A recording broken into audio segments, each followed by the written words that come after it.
उतना, हालांकि कई साल नहीं हुआ है, बहुत कम दिन ऐसा होता रहा है, लेकिन इस बार तो बहुत ज्यादा शुरू से हो रहा है। लेकिन अभी तो और ज्यादा संभावना जो है अगस्त का और सितंबर का, तो इसको ध्यान में रख करके हम लोग को चलना है। इतने ही से तो काम चलेगा नहीं। बिल्कुल सर। और हम डे वन से इरिगेशन डिपार्टमेंट को हम लगातार यही बात शुरू से कह रहे हैं कि भाई इस बात का ध्यान रखिए कि और जो बढ़ेगा फ्लो, तो वैसी स्थिति में, और जिसकी संभावना है अभी, ये आपका जुलाई महीना है, ये जुलाई महीना कोई उतना ज्यादा नहीं मान करके चला जाता है। एक हुआ और काफी असर पड़ा है। अब जो 36 लाख की बात है वो हो गया होगा 40 लाख के करीब। ये आपका जो रिपोर्ट अभी आया है वो बढ़ करके शाम तक, रात तक या सुबह तक आ ही जाएगा। एनीवे, आबादी तो बढ़ती जा रही है, लेकिन ये बढ़ेगा, आपको संभावना होती है बढ़ने की अगस्त महीने में, और अगस्त या सितंबर, इसी 2 महीने में सबसे ज्यादा बाढ़ आई।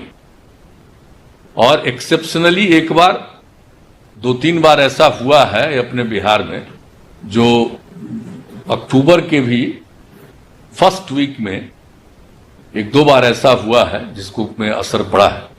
और वो तो खास करके आप सब जानते ही हैं, गंडक और कोसी दोनों के बारे में जानते हैं कि दोनों जगह असर पड़ा है, कभी एक बार अक्टूबर में भी जाकर के। लेकिन खैर वो तो रेयर है।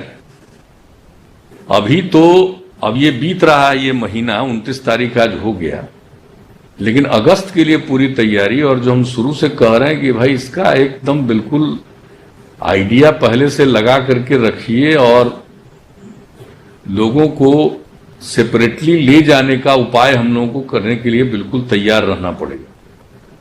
क्योंकि आप समझ लीजिए कि इस महीने में ही,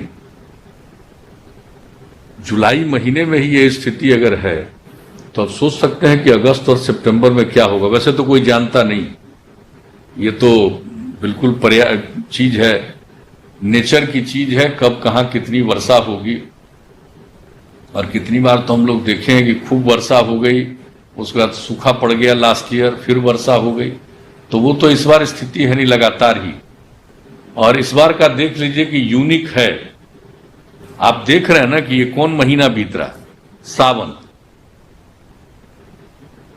और घाट का तो पुराना हम पहले भी कह चुके हैं ना, वो कहा कि भाई अगर जेठ में पुरवैया चला तो सावन में तो धूल उड़ेगा। अब वो तो हुआ नहीं। आज देख रहे हैं ना, अब तो बचा कितना दिन है सावन का, अब कितना दिन बचा, मुश्किल से 7 या 8 दिन बचा। तो ऐसी स्थिति में आप समझ सकते हैं कि एकदम बिल्कुल है, ये जो पर्यावरण की स्थिति है वो एकदम बिल्कुल विभिन्न है इस वर्ष। एक तरफ कोरोना झंझट पैदा किया है लोगों के लिए, कब किसको कहां हो जाएगा, और दूसरी तरफ ये फ्लड। तो हम लोगों को तो बिल्कुल हर तरह से तैयार रह करके चलना पड़ेगा, इसमें कोई शक नहीं है। और दोनों चीज के लिए कहीं भी हम लोग रख रहे हैं तो रिलीफ कैंप और जो कुछ भी कर रहे हैं उसमें इस बात का जरूर ध्यान रखिए लोगों को बता करके। और जो बात तो तय हो गई कि सबको मास्क हम लोग देंगे, जैसे ही कोई रिलीफ कैंप आप चलाते हैं तो वहां पर मास्क देने का तो इंतजाम रखना पड़ेगा, तो वो तो देना ही चाहिए। और ये करके ताकि लोगों को प्रेरित करिए कि भाई थोड़ा डिस्टेंस मेंटेन करके। और फ्लड है, और फ्लड अफेक्टेड एरिया है, सब जगह कष्ट में तो लोग पड़ेगा ही। लेकिन जो बात आप कह रहे हैं हमको ठीक लगा है कि भाई इंतजाम किए हुए हैं डॉक्टर्स का। तब तो हम लोग इस मामले में, प्रत्येक जी आपको तो मालूम ही हो गया है कि एंटीजन टेस्ट का भी हो ही गया है हर ब्लॉक में।